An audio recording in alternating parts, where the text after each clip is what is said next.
Hello दोस्तों, कैसे हैं आप सब। मैं हूं आपका होस्ट राजकरण बंसल और स्वागत करता हूं आपका हमारी इस नई वीडियो में। Welcome to our channel the 10 digit club. दोस्तों, आज हम बात करेंगे कार परचेज और कार यूसेज के बारे में। बहुत सारे लोगों का क्वेश्चन होता है कि अगर मेरी सैलरी इतनी है तो मुझे किस अमाउंट तक की जो कार है वो परचेज करनी चाहिए और उस कार को कितने टाइम तक यूज़ करना चाहिए।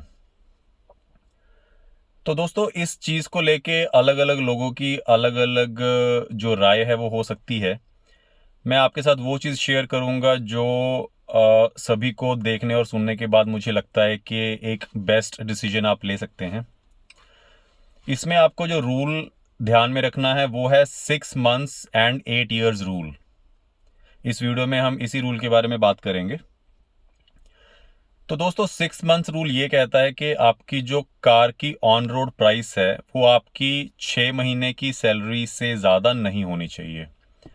मतलब कि अगर आपकी सैलरी 50,000 रुपीज़ पर मंथ है तो आपका जो कार का प्राइस है ऑन रोड प्राइस वो आपका 3 लाख रुपए से ज़्यादा नहीं होना चाहिए।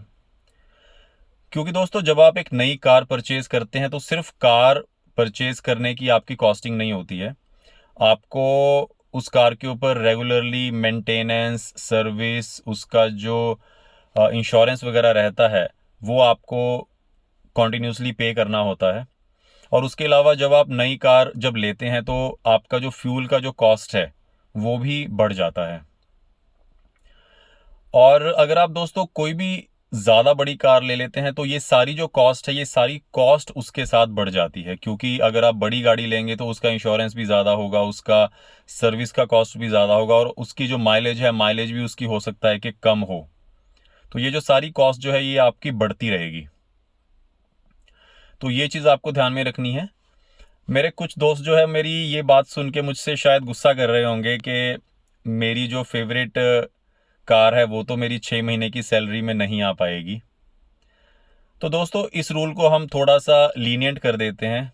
मैं आपसे ये कहूँगा कि अगर आप इसको थोड़ा बढ़ाना चाहते हैं तो इसको आप 7 या 8 years तक बढ़ा लीजिए। 7 या 8 months तक आप इसको बढ़ा लीजिए कि आपकी 8 मंथ तक की जो सैलरी है उससे आप अपनी जो कार है वो परचेज कर सकते हैं। वो भी मैनेजेबल है। अगर आपका जो ड्राइविंग है वो इतनी ज़्यादा नहीं है तो उस केस में वो चीज़ भी मैनेजेबल है। लेकिन अगर आप सोचें कि आप अपनी पूरे साल की या 12 महीने की सैलरी से आप अपनी कार जो है वो परचेज करेंगे तो दोस्तों एक फाइनेंशियल बर्डन जो है कार की वजह से आपको झेलना पड़ सकता है। क्योंकि अगर अगर आप पूरे 1 साल की सैलरी से आप कार ही ले रहे हैं तो जो बाकी इंपॉर्टेंट चीज़ें हैं तो उसके लिए आप सेविंग कब करेंगे। जैसे आपकी मैरिज है या आपके किड्स की एजुकेशन है, आपके पेरेंट्स की हेल्थ केयर है या आपकी पर्सनल रिटायरमेंट की अगर मैं बात करूं तो इस चीज़ की जो सेविंग है वो आप कब करेंगे, राइट। तो ये रूल आपको 6 मंथ्स का जो रूल है ये ध्यान में रखना है। अब बात करते हैं 8 years। तो दोस्तों, 8 years एक ऐसी ड्यूरेशन है जिसके लिए आपको अपनी जो कार है वो कम से कम यूज़ करनी ही चाहिए। जब आप एक नई कार परचेज करते हैं तो इनिशियल डेज में उसका जो मेंटेनेंस है वो आपको सर्विस की कॉस्ट में देना पड़ता है, लेकिन बाद में उसकी जो मेंटेनेंस है कई बार कोई पार्ट रिप्लेसमेंट वगैरह जो होता है वो भी आपको हो सकता है उसमें करना पड़े।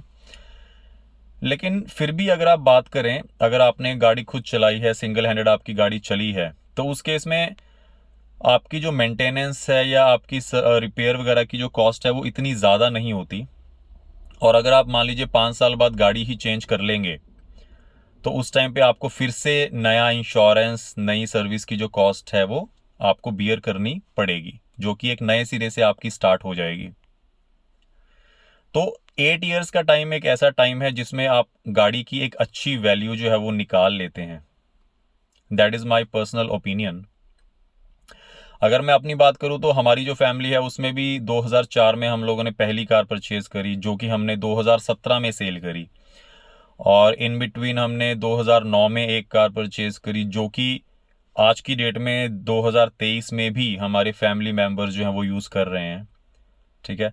और उसके बाद जो भी कार्स वगैरह आई हैं फैमिली में वो चल रही हैं। कहीं पे ऐसी कोई सिचुएशन आई ही नहीं है कि हमने किसी कार को जो है 8-9-10 साल से पहले उसको सेल किया हो। और दोस्तों अगर आप कार की डेप्रिसिएशन की बात करें ना, डेप्रिसिएशन जो होती है वो इनिशियल ईयर्स में सबसे ज़्यादा होती है, और जो लास्ट के जो ईयर्स होते हैं 5-6 साल बाद जो कार की डेप्रिसिएशन होती है वो सबसे कम होती है। तो जैसे सेविंग में कंपाउंडिंग काम करती है, उसके बिल्कुल ऑपोजिट वे में डेप्रिसिएशन काम करती है। कंपाउंडिंग आपकी पहले कम होती है लेकिन बाद में बढ़ती है एकदम से, और जो डेप्रिसिएशन है वो शुरू में आपकी ज़्यादा होती है लेकिन बाद में आपकी जो डेप्रिसिएशन है वो बहुत कम होती है। तो एक कार को प्रॉपर तरीके से यूज़ करने के लिए कम से कम उसको 8 साल यूज़ करें, अगर पॉसिबल हो तो उसको 9 या 10 साल के लिए भी डेफिनेटली आप यूज़ कर सकते हैं। उससे आपकी एक प्रॉपर जो कार की वैल्यू है वो निकल जाएगी। तो दोस्तों यही मैं आप लोगों के साथ शेयर करना चाह रहा था इस वीडियो में। आई होप कि आपको जो वीडियो है वो अच्छा लगेगा, और आई एम श्योर कि इस वीडियो को देखकर आप में से कोई ना कोई मेरे जो फ्रेंड्स हैं वो अपना फाइनेंशियल कार परचेज से रिलेटेड जो डिसीजन है वो बनाएंगे, और आपको इसमें जो हेल्प है वो मिलेगी। और दोस्तों इसी तरीके से छोटी छोटी सेविंग्स आप करते जब रहेंगे तो तभी आप अपनी रिटायरमेंट तक द 10 डिजिट क्लब में शामिल हो सकते हैं, right. Thank you so much for watching the video. अगर वीडियो अच्छी लगे तो शेयर और सब्सक्राइब ज़रूर कीजिएगा। मिलते हैं नेक्स्ट एक नई वीडियो में, तब तक have a nice time. Thank you.